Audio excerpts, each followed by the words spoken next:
The monk mindset में आपका स्वागत है।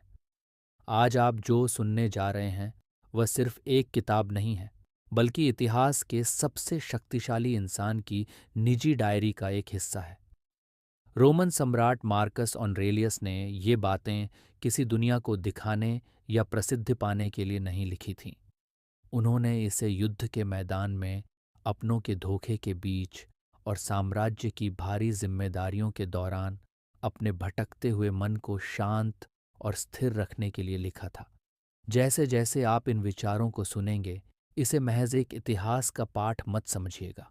इसे अपने जीवन की मुश्किलों, मानसिक तनाव और चिंताओं को सुलझाने का एक अचूक साधन मानिए। अपने दिमाग को बाहरी दुनिया के इस शोरगुल से दूर ले जाएं, एक गहरी सांस लें और अपने भीतर की अचल शांति को महसूस करें। चलिए, एक सम्राट के मन की गहराई में उतरते हैं। भाग एक, चरित्र निर्माण और आंतरिक ढाल सीख। एक, मैंने अपने पूर्वजों से सीखा कि स्वभाव में विनम्रता कैसे रखी जाती है और अपने गुस्से पर काबू कैसे पाया जाता है। अपने पिता की यादों से मैंने सीखा कि असली शालीनता और शांत ताकत क्या होती है। और अपनी माँ से मैंने न केवल दूसरों का बुरा करने से बचना सीखा, बल्कि अपने दिमाग से किसी के प्रति नफरत के विचार को भी पूरी तरह से मिटाना सीखा।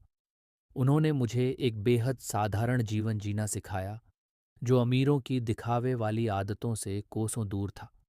सीख दो, मैं अपने गुरुओं का हमेशा कर्जदार रहूंगा, जिन्होंने मुझे सिखाया कि बेकार की चीज़ों पर अपनी ऊर्जा बर्बाद नहीं करनी चाहिए। उनकी वजह से मैं कभी फालतू के तमाशों, अंधविश्वासों या भीड़ के ड्रामे में नहीं फंसा। उन्होंने मुझे सिखाया कि असुविधा को कैसे सहन किया जाता है, अपनी इच्छाओं को कैसे सीमित रखा जाता है और अपने हाथों से अपना काम कैसे किया जाता है। सबसे महत्वपूर्ण बात यह कि उन्होंने मुझे दूसरों की चुगली और बदनामी पर अपने कान पूरी तरह से बंद करना सिखाया। सीख तीन, मुझे ये बात बहुत जल्दी समझ आ गई थी कि मेरे चरित्र को लगातार सुधारने और अनुशासन की ज़रूरत है। मुझे खोखले भाषण देने, सिर्फ दूसरों को प्रभावित करने के लिए त्याग का नाटक करने या खुद को शहीद दिखाने की आदत से बचना होगा। मैंने गहराई से पढ़ना सीखा, ताकि मैं किसी समस्या को सतही तौर पर देखकर ही संतुष्ट न हो जाऊं। जो लोग बिना किसी गहराई के केवल बड़ी बड़ी बातें करते हैं, उनकी बातों में कभी हाँ में हाँ नहीं मिलाना चाहिए। भाग दो, सुबह का संघर्ष और दुनिया का सामना।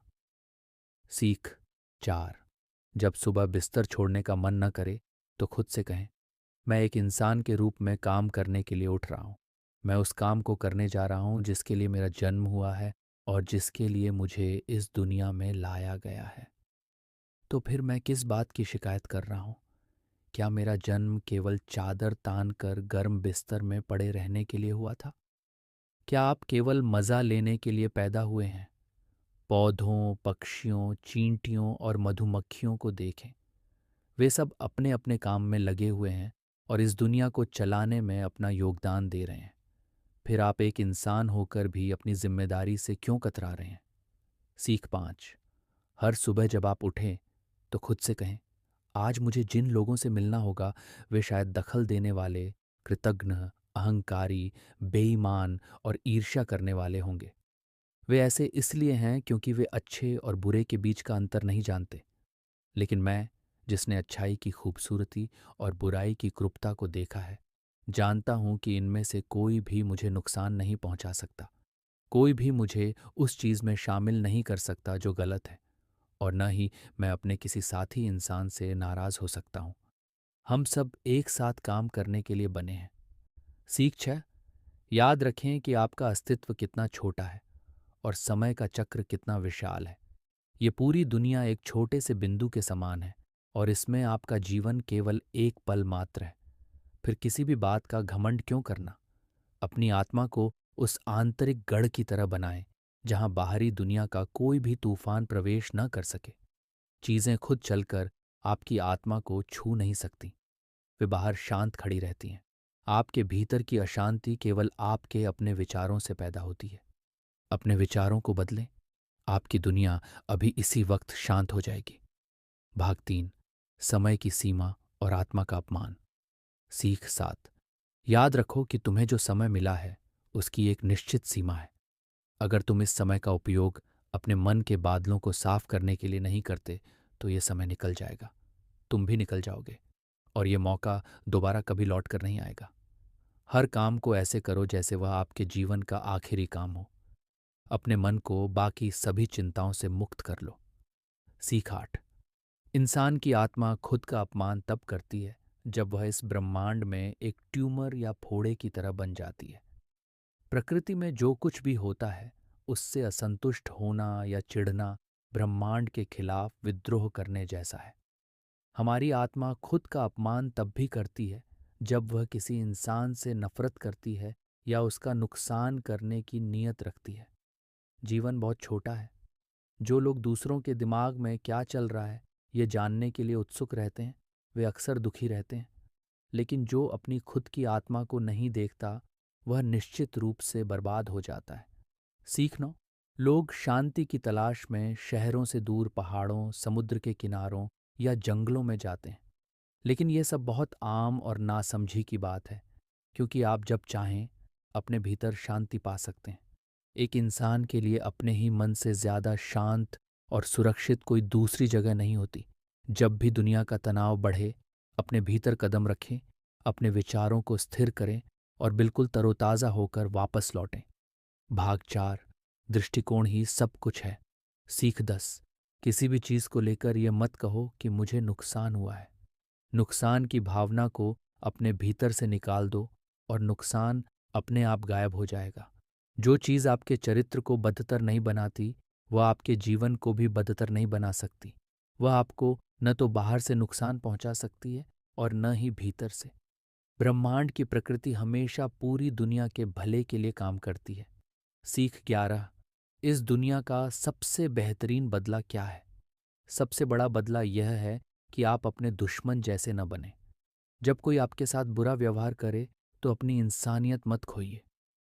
अगर कोई मुझे यह साबित कर दे कि मेरा कोई विचार या निर्णय गलत है, तो मैं खुशी खुशी खुद को बदल लूंगा, क्योंकि मैं सच की तलाश में हूं और सच ने आज तक किसी का नुकसान नहीं किया है। नुकसान उसका होता है जो अपनी अज्ञानता पर अड़ा रहता है। सीख 12। क्या दर्द आपको परेशान कर रहा है? याद रखें कि दर्द केवल शरीर को छू सकता है। वह आपकी आत्मा या आपके सोचने की क्षमता को तब तक नष्ट नहीं कर सकता जब तक आप खुद घुटने न टेक दें। जब भी कोई शारीरिक या मानसिक कष्ट आए, तो अतीत के महान लोगों को याद करें जिन्होंने इससे भी बड़े तूफानों का सामना हंसते हुए किया था। भाग 5। अंतिम सत्य और विदाई। सीख 13। क्या आप अभी भी एक अच्छे इंसान बनने की बहस कर रहे हैं? अब बहस बंद करिए और एक अच्छे इंसान बनकर दिखाइए। शब्दों का जाल बहुत बड़ा है, लेकिन कर्म बहुत सरल होते हैं। शांत रहिए, दूसरों की मदद कीजिए और बिना किसी ढोंग के अपना काम करते रहिए। गुस्सा एक ऐसी आग है जो दूसरों को जलाने से पहले खुद आपको अंदर से राख कर देती है। जो इंसान अपने गुस्से को पी जाता है, वही असली विजेता है। सीख 14। हर उस इंसान को देखें जो आज अपनी जीत की खुशी में अंधा है या अपने दुख में रो रहा है। कुछ सालों बाद ये सब कहाँ होंगे? सब मिट्टी में मिल चुके होंगे। बड़े बड़े राजा, बड़े बड़े साम्राज्य और बड़े बड़े योद्धा सब समय की धूल में खो गए। फिर इस छोटे से जीवन में इतना घमंड, इतना लालच और इतनी चिंता क्यों? सीख 15। जीवन की इस रंगमंच की स्टेज को बिना किसी शिकायत के छोड़ना सीखें। जब समय पूरा हो जाए तो वैसे ही विदा लें जैसे एक पका हुआ फल पेड़ से गिरता है, उस पेड़ का शुक्रिया अदा करते हुए जिसने उसे संभाला। इस ब्रह्मांड ने आपको यहाँ भेजा था और वही आपको वापस बुला रहा है। इस पूरी यात्रा को शांति, संतुष्टि और सम्मान के साथ स्वीकार करें। ये मार्कस ऑनरेलियस की अमर डायरी मेडिटेशंस का संपूर्ण सार है। ये विचार हमें याद दिलाते हैं कि इस दुनिया की कोई भी ताकत हमारे मन को तब तक परेशान नहीं कर सकती जब तक हम खुद उसे इसकी इजाज़त न दें। आपकी शांति, आपका अनुशासन और आपकी ताकत आपके ही हाथों में है। अगर इन प्राचीन विचारों ने आज आपके दिल और दिमाग को थोड़ी सी भी स्पष्टता दी है, तो द मोंक माइंडसेट को अभी सब्सक्राइब करें। नीचे कमेंट में लिखकर बताएं कि इस पूरी किताब की कौन सी सीख आपके जीवन को बदलने वाली है।